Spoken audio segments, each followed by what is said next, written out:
Jesus Christ has no advantage over Genghis Khan. So let me translate for you what this dude is saying. And I call them all dudes because they just dudes. They just like you and me, right? Maybe they went to a better school and maybe they had a privilege and maybe they come from family with money or whatever the case is. I don't know. And he was installed in that position. So the point I'm trying to say to you is this. These people are no different than us. We're the same. Okay? They've just been given an opportunity to lead in one sense. Now, put that to the side. The logic of what he said in that speech, go back and watch the full thing just so that you get the context of what he's saying. The logic is we have to be ruthless in this world because we live in a ruthless world. And so if that means I got to walk across the room and punch you in the face, just so that you understand, don't you even think about touching me because I'm going to come back and do you that again. So I'm going to come back and punch you again if you only come over to my side of the world, right? That's what he's saying. He's saying that everything that's going on and that they have been doing is justified because in their philosophy, they believe that you should always take the first punch. Wherever you go in the world, just take a punch. For you just see a dude looking at you sideways, you walk over there and you punch him. And then you come back and you go, if you ever look at me sideways again, that's like prison talk. That's like what life is like in prison, right? That's what this dude is saying. He sees the world from the lens of prison world. Okay? Now, the Jesus comment. The reason he said the Jesus comment was like, yo, turning the other cheek and looking all like, lovey-dovey and we're going to love the world and unity. That's bullshit, man, because we got Genghis Khan. We got people out there who destroying the world, so we got to be ruthless just like them. He's taken that out of context too. Because, you see, human beings, as we begin to multiply how we behave, as we multiply our turn the other cheek, our helping a neighbor out, our loving one another, as that ripples out in consciousness through the world, see, everything is consciousness. Then obviously you start to see that reflect back in the world because that's the consciousness you're pushing into the world. Okay? Nothing wrong with being ruthless. I will give him credit for that point. I would say, hey man, I agree there's a time and a place for ruthlessness. But it's got to be broken up in society. And that's why in ancient India, there was these different caste systems.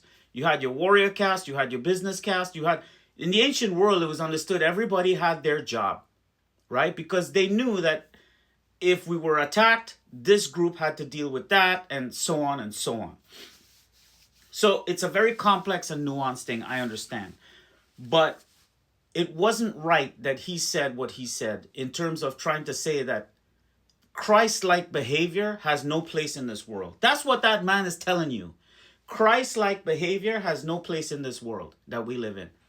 And it's the opposite, because Christ came to this world to tell all of us, hey guys, we need to be more Christ-like with each other so that we could reduce this kind of a brutal world, so that we can make a fair and more just and equitable world. And so it began that we were going to inject in our consciousness Christ's behavior, Christ's consciousness, right? So don't let people like that. You know what? I think that dude is the Antichrist, for sure. For sure. I'm going to give that dude the title of Antichrist. Because he said it with his mouth. He said it with his mouth. He is Antichrist. We live in a brutal world. We got to punch first. The dude telling you to your face, right?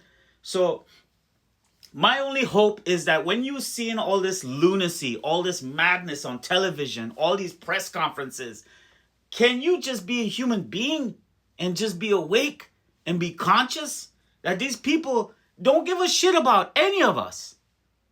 They just want to bring their whatever prophecy or whatever stupid religious beliefs and worship of their demons that they have in their little tiny little peanut-sized brains. That's all they want. They just want to manifest some shit because maybe they're bored or whatever. And they got our money to do it with. You know what I'm saying?